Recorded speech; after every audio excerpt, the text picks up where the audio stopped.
Les sionistes essaient de dire que les Juifs ont vécu pendant 1500 ans l'enfer dans le monde arabo-musulman, et essaient de le dire pour justifier aujourd'hui qu'Israël soit l'élève modèle de George Bush dans le cas de la guerre du bien contre le mal, où les Arabes, les musulmans, les bronzés seraient en règle générale l'ennemi à abattre et les terroristes. Là encore, l'histoire est assez formelle. Avant le sionisme, les Juifs vivant dans le monde arabo-musulman avaient le statut d'himmi veut dire protégé. Ce n'était pas la citoyenneté, loin de là, elle n'existait nulle part. Il y a eu des moments durs, certes, il y en a eu partout, mais enfin, ils n'ont strictement rien subi avant le sionisme dans le monde arabe, qui puisse ressembler un tant soit peu à ce qu'ils ont subi dans le monde chrétien. Donc en ce qui concerne l'antijudaïsme et l'antisémitisme, ce sont clairement des inventions chrétiennes. C'est le christianisme qui va enfermer les juifs dans des ghettos ou des ruderias, c'est le christianisme qui va décréter tous les interdits, notamment à la possession de la terre. C'est le christianisme qui va fabriquer des stéréotypes racistes sur la volonté de dominer le monde, sur les crimes rituels, sur le peuple déicide, etc. Et d'une certaine façon, c'est l'émancipation des Juifs à partir de 1850 qui provoquera l'antisémitisme racial quand les Juifs sortent du ghetto. Shlomo Sand dit, je suis assez d'accord, que le sionisme est probablement une invention chrétienne. C'est-à-dire qu'au moment de l'apparition du protestantisme, c'est dans le monde anglo-saxon que la Bible est traduite en anglais et que apparaît ce qu'on pourrait appeler le mouvement chrétien sioniste. C'est-à-dire que les événements de la Bible deviennent suffisamment familiers et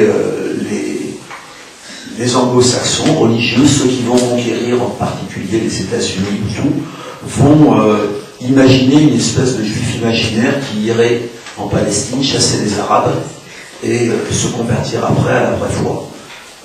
Aujourd'hui, il y a des dizaines de millions de chrétiens sionistes aux États-Unis et ce sont des sectes antisémites et ce sont eux qui ont essentiellement financé la colonisation.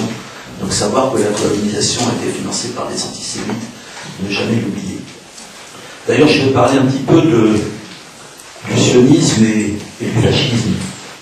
C'est un passage un petit peu difficile et auquel on est obligé de faire référence. Je ne dis pas sionisme égale fascisme, c'est pas ça que je veux dire.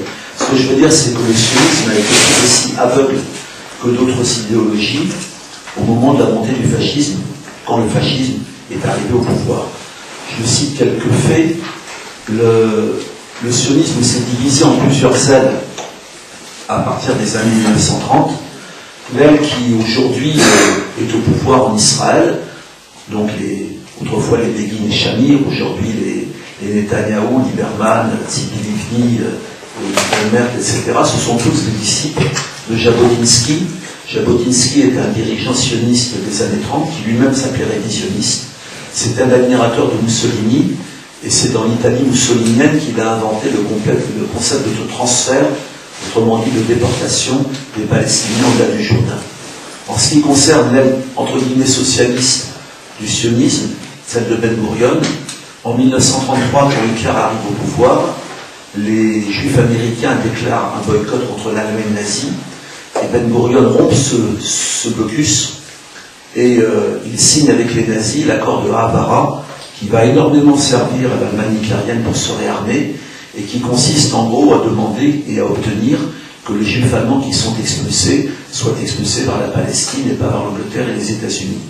Et l'agent juif fermera son bureau à Berlin quelques mois avant l'attaque nazie contre l'Union soviétique, c'est-à-dire au moment où les nazis décident de passer à la solution finale et non plus d'expulser les Juifs, mais de les exterminer. C'est le moment où il y a la fin de cet accord-là, mais qui aura quand même duré pendant toute la première période du nazisme. Très rapidement, il y a eu des courants terroristes à l'intérieur du sionisme, principalement l'Irgun de Menachem Begin, qui sera plus tard longtemps Premier ministre, et le Levi Groupe Stern de Yitzhak Shamir. Non seulement ces groupes ont fait des attentats sanglants contre les Palestiniens, mais en ce qui concerne Shamir et le groupe Stern, ils ont assassiné des soldats britanniques jusqu'au début 1943, alors qu'il y avait déjà des millions de morts juifs en Europe. J'appelle ça des collabos. Donc, voilà, savoir que pendant 7 ans, le Premier ministre israélien, qui était Yitzhak Shamir, était un collabo, c'est quelque chose à savoir.